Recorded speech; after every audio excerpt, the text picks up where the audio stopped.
நடிகர்களும் சிவாஜி கணேசன் அவர்கள் நடித்த பச்சை விளக்கு என தமிழ் திரைப்படம் 1964ஆம் ஆண்டில் வெளிவந்தது.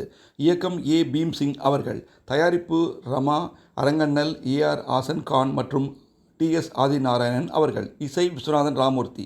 இதில் Sivaji கணேசனுடன் Sowcar Janaki, SS. Rajendran, சி.ஆர். Vijayakumari, ஏ.வி.எம். Rajan, Pushpalatha, SV. Rangarao, MR. Radha, Nagesh மற்றும் பலர். எல்லா பாடல்களையும் கண்ணதாசன் அவர்கள் எழுதியுள்ளார். எல்லா பாடல்களும் சூப்பர் ஹிட் ஆனது. எல்லா தியேட்டர்களிலும் 100 நாட்களுக்கு மேல் ஓடி வசூல் சாதனை படைத்தது. குறிப்பாக சொல்லப்போனால் டி.எம்.எஸ். ஐயா அவர்கள் பாடிய ஒளிமயமான எதிர்காலம் மற்றும் கேள்வி பிறந்தது அன்று என்ற பாடலை இன்றும் நாம் கேட்டு மகிழலாம். பிறந்தது அன்று, நல்ல பதில் கிடைத்தது இன்று, ஆசை பிறந்தது அன்று, யாவும் நடந்தது இன்று.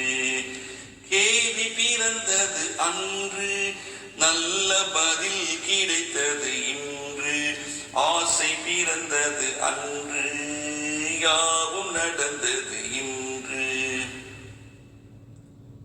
ஆண்டான் அடிமை மேலோர் கீழோர் என்பது மாறாதோ, ஆண்டான் அடிமை மேலோர் கீழோர் என்பது மாறாதோ, அரசனில்லாமல் ஜனங்கள் ஆளும் காலமும் மாறாதோ,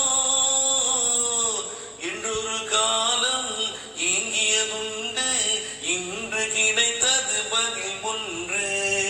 இன்று எவனும் வேதம் சொன்னால் 2 வருடம் ஜெயில் உண்டு.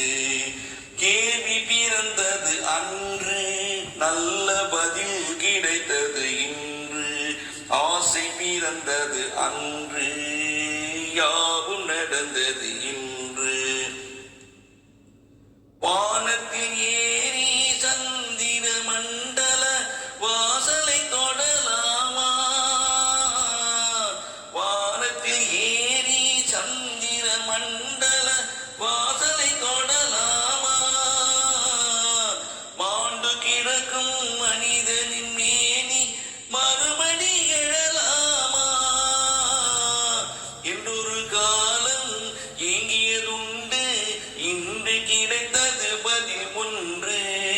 ஞானம் பிறந்து வானில் பறந்து மீண்டும் வந்தான் உயிர் கொண்டு.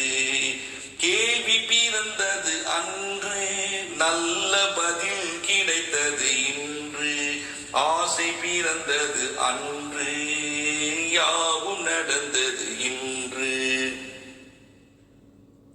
குலமகள் வாழும் இனிய குடும்பம் கோவிலுக்கு இணையாகும், குலமகள் வாழும் இனிய குடும்பம் கோவிலுக்கு இணையாகும், குறை தெரியாமல் உறவு கொண்டாலே வாழ்வும் சுவையாகும். படித்த மாந்தர் நிறைந்த நாட்டில் பார்க்கும் யாவும் பொது உடைமை, நல்ல மனமும் பிள்ளை குணமும் நமது வீட்டின் தனி உடைமை. கேள்வி பிறந்தது அன்று, நல்ல பதில் கிடைத்தது இன்று, ஆசை பிறந்தது அன்று,